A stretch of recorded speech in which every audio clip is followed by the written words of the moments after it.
Bienvenue dans cette nouvelle édition du QG News. Voici les titres de l'actualité. Il est appelé l'or gris de la Côte d'Ivoire. Il s'agit de la noix de cajou. Pour combler le manque d'industrialisation du secteur, le Conseil régional du Hambol, au nord du pays, va mettre en place 3 usines de transformation de noix de cajou. En Gambie, la communauté chrétienne se dit victime de persécutions. Dans un pays à 90% musulmans, les chrétiens représentent une minorité. Le chef de l'État s'est engagé à promouvoir la tolérance religieuse. Et puis, l'artisanat représente entre 20 et 35% d'apport au PIB des économies africaines. L'exposition Couleurs d'Afrique s'attache à mettre en valeur cette richesse artisanale. La 2e édition a lieu en ce mois de novembre à Cotonou. Avec plus de 600 000 tonnes, la Côte d'Ivoire est le premier producteur africain de noix de cajou. Mais le pays peine à industrialiser et à vendre cette production. Pour rectifier le tir, 3 usines de transformation seront installées au nord du pays. Reportage de notre correspondant Oliva Diacotin. Essentiellement agricole et minière, la région du Hambol au centre-nord de la Côte d'Ivoire dispose de plusieurs potentialités dont l'anacarde. Depuis 2 décennies, les paysans produisent chaque année des milliers de tonnes de noix de cajou, mais restent souvent confrontés au manque de débouchés. On a des problèmes. L'anacarde, l'année passée, on a commencé l'anacarde. Jusqu'à présent, l'anacarde est là. Ça y est, avec des gens. C'était commencé à 500, on allait jusqu'à 500. Mais arrivé un moment là même, on ne trouve pas acheter même pour acheter. Réélu à la tête du conseil régional du Hambol, Ibrahim Khalil Konaté veut démarrer dès le premier trimestre 2019 la construction de 3 usines de transformation d'anacarde dans cette région. Un investissement qui coûtera près de 4 milliards de francs CFA et offrira plusieurs centaines d'emplois. Créer la richesse au plan local, c'est une question qui est de la responsabilité des élus locaux que nous sommes. Nous allons séjourner en Malaisie et nous allons signer le protocole d'accord pour le financement de l'implantation de 3 unités de transformation de noix de cajou dans la région. Donc dans chaque département, il y aura une unité de transformation de capacité 2750 tonnes par an, et qui va générer 113 emplois permanents par unité. Le budget du conseil régional s'élèvera à 918 millions de francs CFA pour différents investissements en 2019. Une enveloppe peu suffisante pour faire face à tous les défis de développement.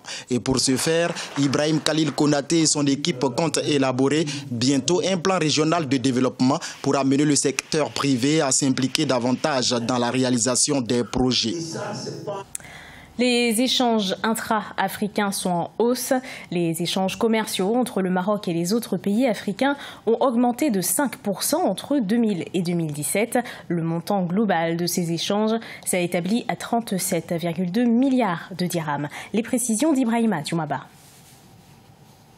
37,2 milliards de dirhams, soit 3,9 milliards de dollars, c'est le montant global des échanges commerciaux entre le Maroc et les autres pays africains en 2017. D'après le rapport économique et financier du projet de loi de finances 2019 du Royaume chérifien, ces échanges ont enregistré une hausse de 5% sur la période 2007-2017. C'est-à-dire que le Maroc, effectivement, est en train d'asseoir son hégémonie sur l'économie africaine. L'économie marocaine est florissante. Le royaume chérifien, effectivement, est en train de devenir un acteur majeur sur la scène africaine. Les exportations marocaines vers l'Afrique ont progressé de 13% en moyenne annuelle pour atteindre 2,31 milliards de dollars en 2017, soit près de 9% des exportations totales du Maroc contre 5% en 2007. Les importations ont baissé de 1% en moyenne annuelle pour s'établir à 15,1 milliards de dirhams, soit 1,58 milliards de dollars en 2017. Les échanges ont tendance à aller dans un seul sens. Les importations du Maroc en provenance de l'Afrique ont connu une baisse de 15%. C'est-à-dire que les pays africains ne suivent pas la même dynamique de l'économie effectivement marocaine. Et donc ça pourrait peut-être poser problème. L'Éthiopie est le principal client du Maroc avec une part de 11% des exportations vers l'Afrique en 2017. Suivi de l'Algérie 9%, de la Mauritanie 8%, du Sénégal 8%, du Nigeria et de la Côte d'Ivoire avec respectivement 7%. L'Algérie est le principal fournisseur du royaume chérifien avec 35% des importations en 2017.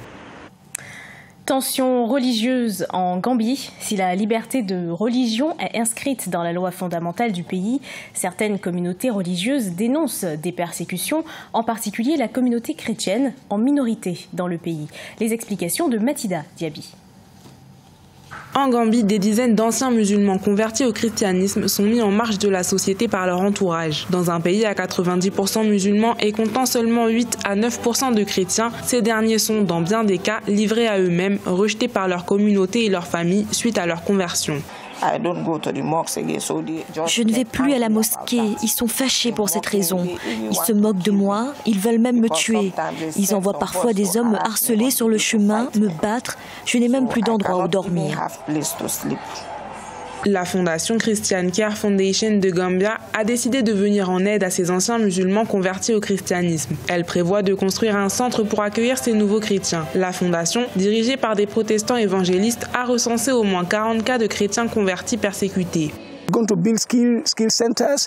Nous allons construire des centres de compétences pour responsabiliser les gens. Nous allons nous assurer qu'ils résident ici et qu'ils pourront aller travailler et revenir. Nous leur donnerons également une formation de disciples qui les rendra plus forts dans leur foi. Cet endroit deviendra leur résidence permanente où ils seront établis. En Gambie, la liberté de religion est pourtant inscrite dans la loi fondamentale du pays. Depuis son accession au pouvoir, le président Adama Barrow s'est engagé à promouvoir la tolérance entre toutes les communautés religieuses de la société gambienne. En Côte d'Ivoire, le village de Baou et ses 1500 habitants souffrent du manque d'électricité et de l'absence de routes praticables. Face à l'absence d'infrastructures routières, les producteurs locaux de cacao ont du mal à écouler leurs stocks. Le pays compte équiper tous les villages de plus de 500 habitants d'ici 2020 d'électricité. Reportage de notre correspondant Olivier Conan. Localité située dans le département de Kouibli à l'ouest de la Côte d'Ivoire, le village de Baou et ses 1500 habitants tentent de contribuer au dynamisme du secteur agricole ivoirien. Ils entendent surtout faire de la Côte d'Ivoire le premier producteur mondial de cacao avec une production de 2,1 millions de tonnes en 2017. Mais ici, la difficulté majeure des producteurs est l'absence d'infrastructures routières pour écouler la production. Il n'y a pas de route, le village n'est pas électrifié. C'est vraiment un problème colossal que nous traversons ici. Le patinage, à ce moment précis, quand il pleut, nous ne pouvons pas transporter les produits. Et les produits sont à la maison, et dans les maisons, et puis les véhicules même pour venir prendre les produits, c'est tout un tas de problèmes. La population du village de Baou est composée essentiellement de jeunes. Pour ces derniers, le défi est actuellement de construire un complexe pour promouvoir les activités sportives dans leur localité. Ce complexe-là était très important pour nous. On allait jouir de ça. Donc voilà pourquoi aujourd'hui ça nous éclaire. S'ils peuvent encore comprendre notre message et venir achever notre complexe, nous allons être vraiment ravis. Si nous avons ce complexe-là, nous pourrons même avoir nous-mêmes notre propre club pour affronter les grandes équipes. Pour assurer son développement, le village de Baou attend surtout avec impatience son accès à l'énergie électrique. Le gouvernement ivoirien s'est fixé pour objectif d'électrifier tous les villages de plus de 500 habitants sur tout le territoire d'ici 2020. Partons à la découverte de l'exposition Couleurs d'Afrique, une exposition qui célèbre le talent des artisans africains. L'artisanat représente entre 20 et 35% d'apport au PIB des économies africaines. La deuxième édition de Couleurs d'Afrique s'est déroulée du 9 au 11 novembre à Cotonou. Leftionou. Après des études en comptabilité, le bronzier burkinabé Ali Dermé a choisi de réaliser et de vivre de sa passion pour l'art et notamment de ses œuvres en bronze. Comme plusieurs autres artistes et artisans, Ali Dermé a participé à l'exposition Couleurs d'Afrique à Cotonou. Le travail du bronze est un patrimoine de la famille Dermé dont Ali est de la 5e génération. Il valorise la femme africaine à travers ses sculptures. C'est avec le bronze ils ont payé mes études, donc j'accompagne, je suis dedans, avec le bronze, je gagne ma vie. En attendant, même si je trouve un jour un emploi, Je vais toujours faire mes sculptures parce qu'aujourd'hui, je peux dire que c'est devenu une passion pour moi.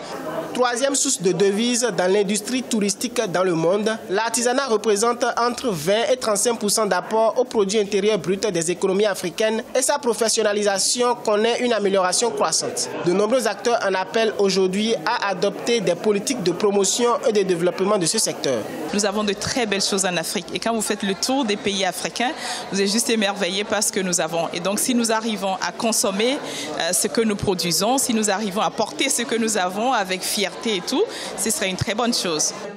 Les innovations dans le domaine du textile africain sont également valorisées à travers l'exposition Couleurs d'Afrique. Une opportunité pour l'artiste rwandaise Gloria Kamanzi Wizera, qui par exemple a révélé ses créations d'impression manuelle sur textile. Ce journal a été préparé par l'ensemble de la rédaction. Merci de l'avoir suivi. Dans un instant, une nouvelle édition de l'actualité sur Africa 24.